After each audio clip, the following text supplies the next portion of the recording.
Hello, good morning po sa inyong lahat. Andito po tayo para magluto ng buttered chicken. Okay, eto po. Tunawin muna natin yung butter. Then, lagay na natin si chicken. Ang ginamit ko po is breast chicken.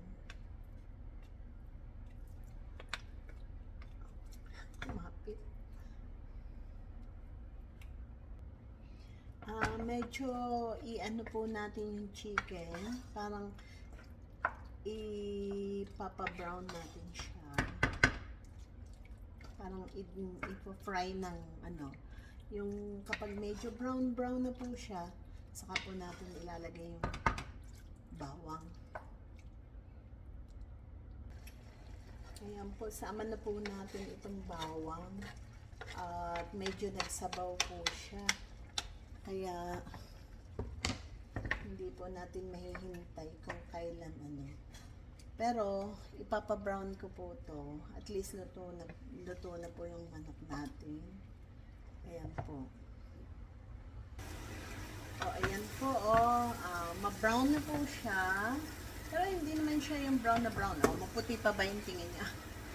Ito, ma-brown na po siya. At yan po, niluluto po natin ng may pagmamahal para yung lahat po ng kakain nito, mamahalin ako. Choke! Kaya naman masyado kayong mapaniwalain. Okay. Ngayon po, na brown na po siya, ilalagay na po natin itong ginawa natin sauce. Ayan. Ayan no. Lagay natin na po yan. Ito po yung sauce ng buttered chicken. Okay. Yan. Mukhang masarap na siya. Then, lagyan natin. I-side po natin. Sayang. Ang bango-bango niya. So, pakukuluin po natin siya ng ayos. Then, pag kulong-kulo na po siya. Pero haluan na po natin to. Ilalagay ko po, ang meron po ako is sour cream. Pwede rin po ang whipping cream na ilagay. Depende po sa inyo. Kung ano po sa palagay niyo masarap.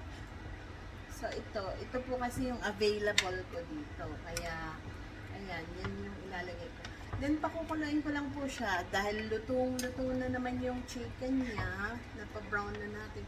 Pakukuluin lang. And I think, tamang-tama na yung lasa ng sauce. At yun. Maya-maya, pwede na po tayong kumain. At meron po akong binili na naan bread in Costco.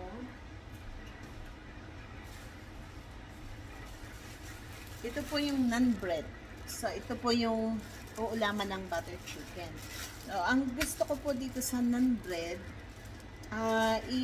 ano po natin siya, parang i-grill with olive oil. So, ayan. So, ayan po. Sige po, antayin nyo po yung maluto. By the way, ang sauce po natin, nilagyan lang natin ng ibang mga ingredients pa. Katulad ng nilagyan ko rin ng butter at saka yung pampalasa po na konti kung kulang po sa ano para mahanghang. May paminta po, yung chili flakes. At may nabibili naman po na nasa bote na yun po. Ano po ako nang nabibili na may mga spices na po siya, yung butter chicken sauce. Ayan po. Kasi kung from scratch po, maraming kamatis, I think, may luya sa paggagawa po ng sauce niya. Tsaka kung ano-ano pa pong spices. Para hindi po masyadong madaming gagawin. Ayun po, bumili po ako ng ng nasa bottle. Ayan. Malapit na po siya. Pakuluin lang po natin mabuti. Ayan po, kumukulo na po siya. At ito nga po pala, yung inihalo natin. So, baka bawal po eh. Ito po, yan. butter chicken. So, ayan po. So, excited na po ako sa nilutong butter chicken. Paborito ko po ito. At paborito rin po ng mga anak ko. Yan. Ang masarap na butter chicken. Ayan. So, luto na po yan. Pwede na po tayong kumain. Remember, ito po ay niluto ng may pagmamahal. Okay. Bye po muna. At thank you for watching. Ayan po.